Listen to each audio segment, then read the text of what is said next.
Superhero ইউনিভার্সের সেই মহাযুদ্ধ মানে গ্রেট ওয়ার কিন্তু শুরু হয়ে গেছে। তো আজকের এই পর্বে আমরা ক্রিস্টাল আর্থের সেই এপিক লড়াইটা নিয়ে কথা বলবো। মানে এমন একটা যুদ্ধ যেখানে প্রতিটা মুহূর্তে মাল্টিভার্সের ভাগ্য ঝুলেছিল। চলুন আর দেরি না করে সরাসরি ঢুকে পড়া যাক সেই মহাজাগতিক উত্তেজনায়। গল্পের শুরুতেই দেখুন এই লাইনটা, এক নতুন আলো এবং এক অন্ধকার ছায়া। বেশ রহস্যময়, তাই না? এটা কিন্তু আমাদের এক ধরনের দ্বৈত বাস্তবতার দিকে ইঙ্গিত দিচ্ছে। মানে মাল্টিভার্সে একদিকে যেমন একটা নতুন আশার আলো জ্বলছে, ঠিক তেমনি অন্যদিকে এক ভয়ঙ্কর বিপদের ছায়াও ঘনিয়ে আসছে। আর এই আলো আধারির খেলাটাই কিন্তু এই পুরো পর্বের মূল আকর্ষণ। আচ্ছা, তো আমাদের হিরোরা এবার কোথায় এসে পৌঁছালো? তারা পা রেখেছে একদম নতুন অদ্ভুত এক জগতে, যার নাম ক্রিস্টাল আর্থ। আর এখানে গল্পের এই নতুন অধ্যায়ের শুরু। এমন এক জায়গা যেখানে সৌন্দর্য আর বিপদ দুটোই যেন পাশাপাশি হাঁটে।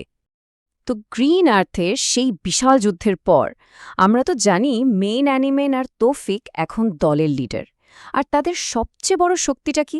হ্যাঁ, লেভেল 2 সাইক্লোন পাওয়ার, যেটা তারা পুরোপুরি আয়ত্ত করে ফেলেছে। আর এই পাওয়ারটা কিন্তু শুধু আগের চেয়ে শক্তিশালীই না, এখন অনেক বেশি কন্ট্রোলড। আর এটাই তাদের যে কোনো শত্রুর জন্য মানে একেবারে ভয়ঙ্কর প্রতিপক্ষ বানিয়ে তুলেছে।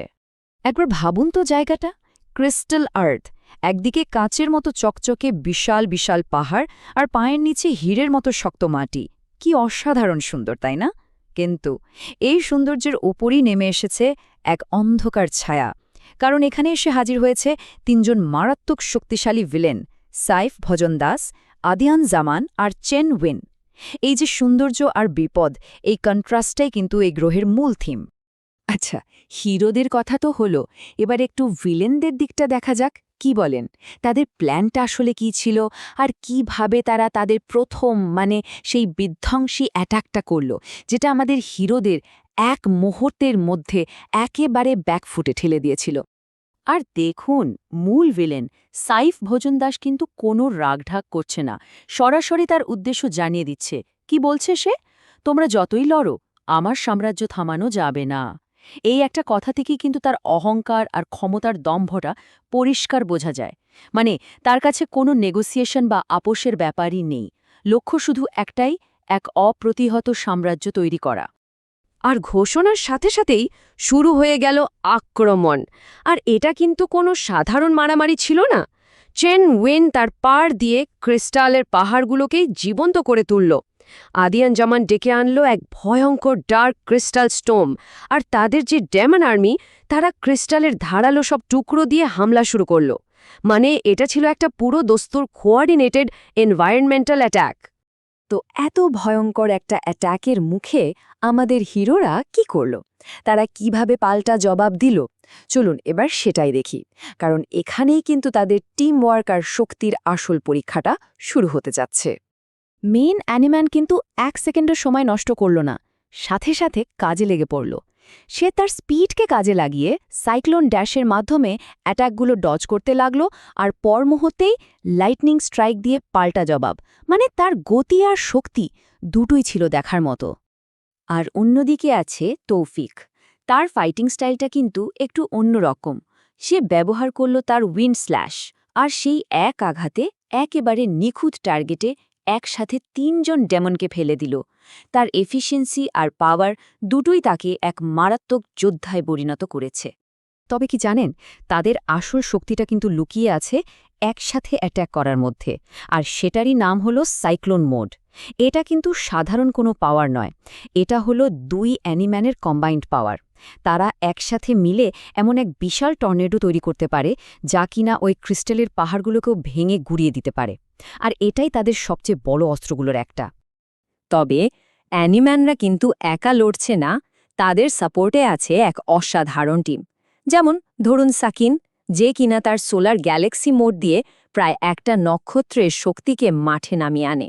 তারপর আছে মাহমুদ, তার সুনামি টাইটান মোড দিয়ে সে পরিবেশটাকেই নিজের কন্ট্রোলে নিয়ে নেয়। আর সব শেষে আরহাম, সে মাল্টিভার্স গেট কন্ট্রোল করে শত্রুদের সোজা যুদ্ধক্ষেত্র থেকেই গায়েব করে দিতে পারে।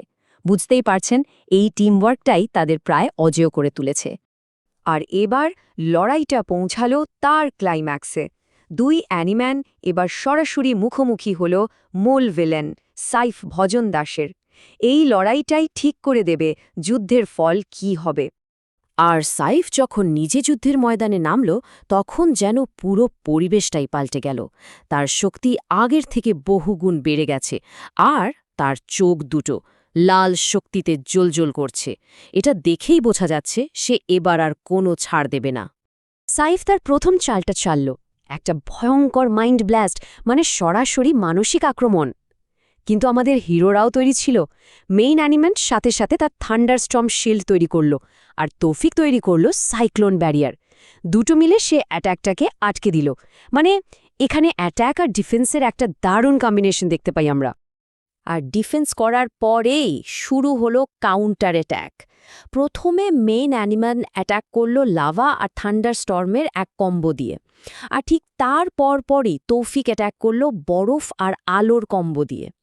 এই যে দুটো বিপরীত শক্তি, মানে লাভা আর বরফ, একসাথে মিলে এমন এক বিশাল বিস্ফোরণ ঘটালো যে সাইফও পিছিয়ে যেতে বাধ্য হলো।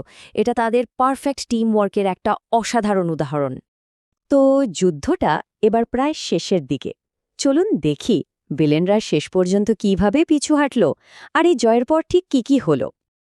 আচ্ছা, একটা কথা ভাবুন, অ্যানিম্যানরা যখন সাইফকে নিয়ে ব্যস্ত তখন তাদের টিম কি করছিল?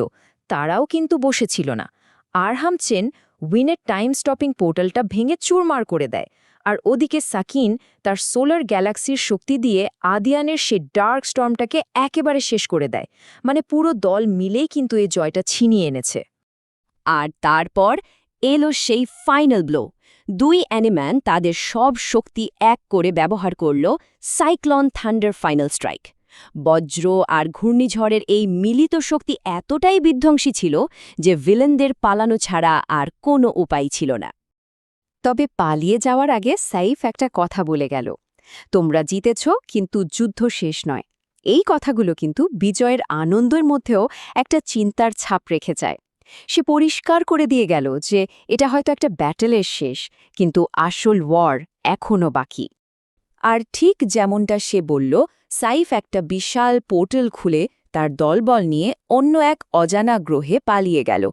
তারা কিন্তু এটা বুঝিয়ে দিয়ে গেল যে তাদের এই ক্যাম্পেইন বা অভিযান থামবে না।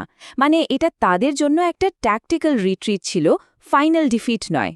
যুদ্ধের পর দুই লিডারের মধ্যে একটা ছোট্ট কথোপকথন হয়, যেটা তাদের দুজনের মানসিকতা খুব সুন্দরভাবে তুলে ধরে। মেইন অ্যানিমা একটু চিন্তিত।